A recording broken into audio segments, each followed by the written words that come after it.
Merci, Victorine Yao Yoboué. Alors, le colonel Alain Kodjo nous a rejoint. Bienvenue, mon colonel. Vous êtes conseiller donc au ministère des Ressources animales et halieutiques. On l'a vu dans ce reportage, on parle de repos biologique. Oui, Qu'est-ce monsieur. que c'est exactement, mon colonel?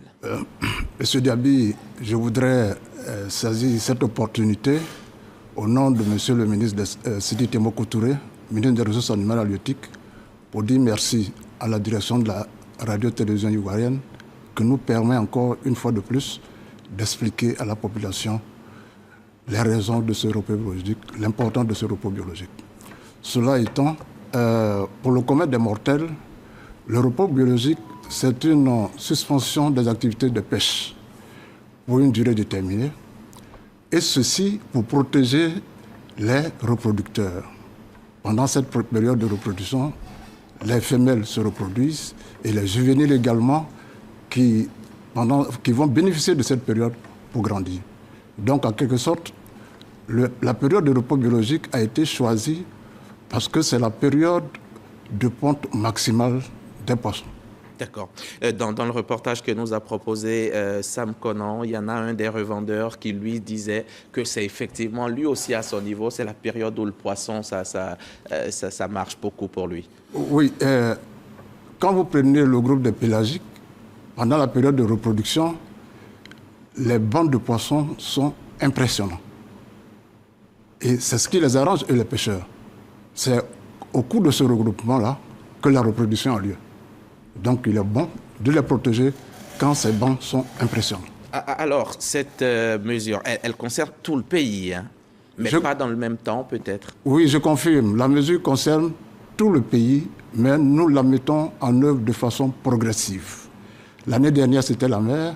Cette année, nous avons ajouté la lagune Abi et la lagune Grand Haut. Et nous allons également, à partir de septembre, prendre en compte les lacs de Kossou et de Bio. Ça m'amène, mon colonel, à vous demander l'état des lieux de notre pêche. Oui, Monsieur Diaby, l'état des lieux de notre pêche est le suivant. D'abord, nous avons une multitude de plans d'eau, la mer, les lagunes, les lacs, les fleuves, etc., etc. Et grosso modo, ça couvre une superficie de 206 000 km². Et nous avons 40 000 pêcheurs et nous avons également des marailleurs qui sont autour de 70 000. Et au niveau de la production fluctue entre 70 000 et 100 000 tonnes annuellement. Mais cette production a une tendance baissière depuis quelques années. Pour preuve, de 2016 à 2020, nous sommes passés de 104 000 tonnes à 61 000 tonnes. Ça fait une baisse de près de 34% globalement. Et encore, cet état de lieu, si nous voulons aller plus loin, c'est que ces débarquements de poissons issus de nos eaux ne couvrent que 18% de nos besoins. C'était déjà pas suffisant et quand ça baisse encore, ça devient dramatique. Oui, ça devient dramatique, ça expose les communautés à des situations de vulnérabilité. C'est pourquoi nous agissons. D'accord. D'où cette période donc de repos biologique. Donc, est-ce que le repos biologique que vous imposez là aux pêcheurs, est-ce que ça intervient seulement quand le stock va mal? Est-ce que c'est parce que vous avez fait ce constat-là que vous l'avez fait? Si tout de suite ça commence à remonter, ça s'arrête, ou alors de façon pérenne, ça va être quelque chose d'assez régulier maintenant? En matière de gestion de pêche, nous avons deux options. Nous pouvons réagir ou prévenir. Donc les deux peuvent aller à la fois. Donc, dans une période normative, il faut intégrer le repos biologique dans le processus de gestion pour que tout le monde s'y habitue.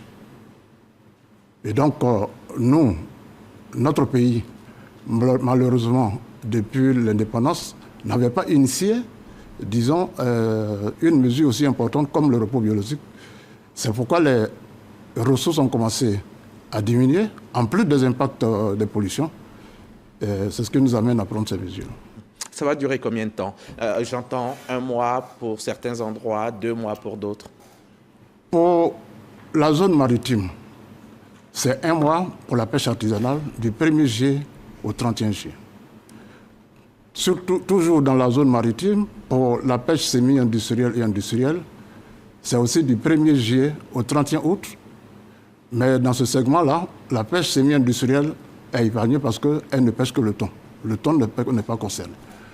Pour ce qui concerne les lagunes, nous avons du 1er juillet au 31 août pour les 2 lagunes, mais avec une spécificité pour Adiaké, où nous avons un engin qu'on appelle, qui est un filet à l'air à bord, qui va être